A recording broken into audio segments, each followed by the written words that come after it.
लोग कहते हैं कि अपने आत्मा के सत्य के करीब हो जाओ। तो भाई आत्मा क्या, आत्मा का सत्य क्या, कैसे हम करीब हो जाए सत्य के, इसके आत्मा के सत्य के। तो एक कहानी है जिसके द्वारा इसको समझने में आसानी होगी। एक साधु था, पर वो साधु नहीं था। सिर्फ पेट भरने के लिए उसने साधु वेश बनाया कि भाई मेरी खाना बढ़िया मिल जाएगा, इज्जत होगी और भिक्षाटन करूँगा। क्योंकि साधु भिक्षाटन करता तो उसको जरा क्रेडिट मिलता है, वो भिखारी नहीं कहलाता, फिर वो साधु कहलाता है। लेकिन वो साधु है कि नहीं है ये सत्य वही जानता था। ये है अंदर का सत्य।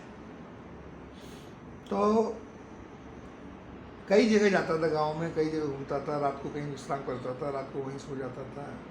लोग उसकी सेवा करते थे साधु संत समझ के, पर उसको आता जाता कुछ नहीं था, कोई ज्ञान या कोई स्पेशल कोई नॉलेज, ऐसा कुछ नहीं।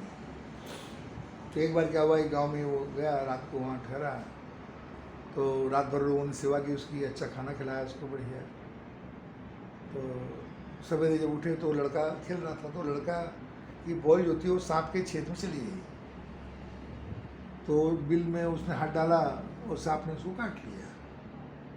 तो वो लड़का मर गया। अब वो माँ चिल्लाने लगी, बाप भी चिल्लाने लगा। लोग बोले भाई आप तो महान संत हो, साधु हो, आप ईश्वर के भक्त हो, तो कम से कम मेरे बच्चे को जिंदा कर दो, कुछ आशीर्वाद दो, कुछ कृपा करो। अब ये सोचने लगा यार ये तो साला अच्छा मुसीबत आ गई गले में, खा पी के निकल जाते थे सवेरे, अब यहाँ आराम करके सो गया मैं, अब ये लड़की को सांप ने काट लिया, मेरे को कुछ आता नहीं है, न मेरी जड़ी बूटी का ज्ञान है, न मंत्र शक्ति का ज्ञान है, न कोई और ज्ञान है, अब मैं करूँ तो करूँ क्या। तो एक दिन एक साधु, महान साधु था, उसके प्रवचन में सुन रहा था, तो उसमें आया कि भाई अगर कुछ भी तुमको समझ में ना आवे तो सत्य के शरण चले जाना है। किसके? सत्य के। अब वो बोला यार सत्य के शरण में जाना चाहता हूँ, क्या सत्य के शरण जाऊँ, मैं जाऊँ कैसे सत्य के शरण में जाऊँ कैसे, यही मेरे को समझ में नहीं आ रहा है। तो लगा रहा यार क्या करूँ यार, सत्य के शरण में कैसे जाऊँ। और उसने कहा था सत्य के शरण में जाओगे तो तुम्हारा काम बन जाएगा। तो बोला कैसे जाऊँ, फिर बोला भाड़ में गया सत्य और शरण, मैं अपना सत्य जानता हूँ, जानता हूँ अपना सत्य जानता हूँ। तो उसने बोला बात सुनो, मैं तुमको सही सही बात बोलता हूँ, आई एम नॉट ए साधु, मैं साधु नहीं, मैं सिर्फ पेट भरने के लिए साधु का वेश मैंने धारण किया, ये मेरा सत्य है। प्लस आज तक मैंने न ईश्वर की भक्ति की, न कोई पूजा पाठ किया, न मैं कोई मंत्र जानता, न कोई तंत्र जानता, न जड़ी बूटी जानता हूँ। तो मैं तुम्हारी लड़कियों कैसे चिंता करूँ। पर मैंने सुना है कि जब आदमी सत्य के शरण जाता है तो आदमी का कल्याण हो जाता है। तो मैंने अपना सत्य आपको बता दिया, इससे ज़्यादा मैं कुछ नहीं जानता। और ये जो मेरा सत्य है, ये जो मैंने सत्य को कबूला और ये जो मैं सत्य के पाया, ये सारा सत्य मैं इस लड़के को अर्पण करता हूँ। अगर इस सत्य की शक्ति से जिंदा हो सकता है तो हो जाए, पर वो जिंदा नहीं हुआ। तो वो आदमी बोला क्या ऐसे इसी को सत्य कहते हैं?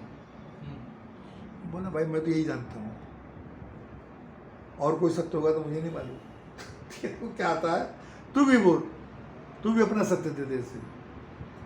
तो उसका बाप बोला देखो ऐसा है, मैं इस औरत के साथ खुश हूँ, सब बात है, पर फिर भी मैंने एक रखेल रखी ली है जो कि मैं कभी कभार उधर जाता हूँ, वो इसको नहीं मालूम आज तक, इसको मेरी पत्नी को नहीं मालूम। पर इस सत्य को मैंने इतना दिन तक छुपा के रखा, आज इस सत्य को मैं उजागर कर रहा हूँ और मैं चाहता हूँ मैं अपना सत्य इसको दे दूँ, तो मैं अपना सत्य दे रहा हूँ। लड़का फिर भी नहीं हुआ। एंड में वो बोला भाई तेरे पास कोई सत्य है तो दे दे।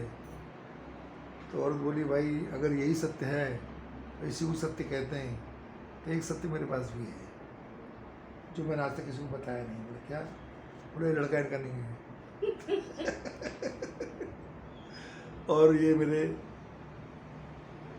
वो गांव में मेरा प्रेमी था जिससे वे प्रेम करती थी, ये वो, तो उसके सहयोग से ये पैदा हुआ है। पर ये मैंने आज तक बताया नहीं, इनको भी नहीं मालूम, किसी को नहीं मालूम। तो ये सत्य में अर्पण करती हूँ अपने बेटे को, जिंदा हो जाता, वो लड़का जिंदा हुआ। तो 3 सत्य के बाद वो लड़का जिंदा हुआ। तो उन्होंने कहा कि जब हमने इतने सत्य से इस लड़के को मरी हुई जिंदा कर लिया, तो क्यों झूठ में हम जिंदगी व्यतीत करें। तो खूबी ये होती है कि जब सत्य गलत होता है, गंदा होता है, तो हम उसको छुपा देते हैं, उसको स्वीकार करने की हिम्मत नहीं रखते। इसका मतलब ये जो हुआ, ये सत्य की गंगा बह गई ना, और सब धुल गया। हाँ, और दूसरी बात है सत्य की गंगा, उस सत्य के कारण ही उसमें सत्य आ गया। आत्मा सत्य होती है, सत्य से सत्य पैदा होता है। आत्मा सत्य की प्रतीक है। यस। और वो आत्मा जो है सत्य के द्वारा आ गई, और उन्होंने सच्चे मन से दिया। जब सच्चा मन आएगा तो सच्चा ही आएगा ना। फिर तो जो अपनी छुपी हुई सारे पाप निकाल रहे हैं, तो हाँ, वो गंगा निकालता है, सारा हाँ, पाप धो देता है। वो पाप धो देता है। जब तक हम पाप मान रहे थे तो पाप है, तो पाप तुम्हारे अंदर दबा रहेगा। कहते ना एक दिन दबा हुआ पाप खुलेगा। पर यहाँ पर इन्होंने सत्य की आराधना की। जो सत्य की आराधना करता है तो सारा सत्य उड़ेलना पड़ता है। हरिश्चंद्र पिक्चर देखी होगी, तो उसमें हरिश्चंद्र जब गरीब बन जाता है तो धर्म, लक्ष्मी, वैभव और भी बहुत सारी शक्तियाँ निकल जाती हैं। लास्ट में सत्य बोलता मैं भी जा रहा हूँ। तो हरिश्चंद्र बोलता है अरे तेरे वजह से तो मैंने सब किया, तो जब मैंने सत्य नहीं छोड़ा तो तू कैसे जाएगा। तेरे को मेरे साथ रहना पड़ेगा। मुझे राजपाट नहीं चाहिए, मुझे ये भी नहीं चाहिए, मुझे वो भी नहीं चाहिए, मैं सत्य को नहीं छोड़ूंगा। तो सत्य को रुकना पड़ा। तो जब रोहित मरता है, वो तारामती आती है, तो बोलता कौन है तू। बोला पिया मैं तुम्हारी पत्नी हूँ और ये है। बोला मेरे को सब मंजूर है, पर मालिक ने कहा कि थोड़ा सा टैक्स लेना, तो तेरे पास जो भी है तू दे। तो मेरा कुछ भी नहीं है। तो बोला आधा साड़ी दे, कुछ तो दे। तो बोला आधा साड़ी तो कफन बना दिया इसका। क्या हाँ, बोलो। 15 आधा साड़ी का कफन बना दिया, आधा साड़ी मैंने पहनी है। तो बोला उसमें से आधी दे, पर कुछ तो देना पड़ेगा, भले मेरा लड़का हो या कोई हो। मैं तेरा था, अभी मैं इसका नौकर हूँ। क्या? तो मैं अपनी नौकर के प्रति वफादार हूँ, मैं उससे गद्दारी नहीं करूँगा।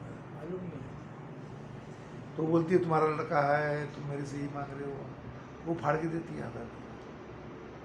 फिर बोलता ठीक है मैं जलाऊंगा। तो लकड़ी जमा करता है और रोहित को उसमें डालता है, सब करता है। तो सत्य की अंतिम पराकाष्ठा थी कि भाई अपने लड़के के लिए भी उसने नहीं माफ़ किया। तो तुरंत ब्रह्मा विष्णु महेश प्रकट हुए, बोले यार क्या तू। तो बोला देखो मुझे संसार की चिंता नहीं है, पर मैं अपना सत्य नहीं छोड़ूंगा।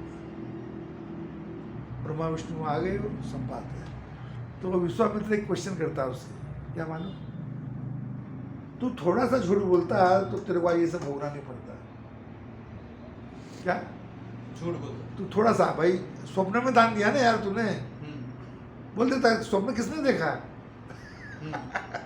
और स्वप्न का दान कोई दान थोड़ी होता है, पर तूने स्वप्न को ही मान लिया कि मैंने संकल्प किया स्वप्न में तो मैंने दिया। तो तू अगर झूठ बोल देता कि मैंने नहीं दिया, तो तू राजा था ना यार, मस्त रहता है। बोला सवाल उस बात का नहीं है कि मैं थोड़ा झूठ बोलता, सवाल है कि मैं थोड़ा झूठ बोलता तो मैं मर जाता, मेरे से सहन ही नहीं होता। आज मैं अपने सत्य के साथ, अपने स्वाभिमान के साथ जिंदा हूँ। मैं उस सत्य का आनंद लेता हूँ, अपने स्वाभिमान का, आत्मगौरव का। पर ये झूठ बोल के मैं राजपाट करता हूँ तो मरना तो सबको ही एक दिन है, मालूम नहीं पड़ता। पर उस झूठ को मैं कहाँ संभालता।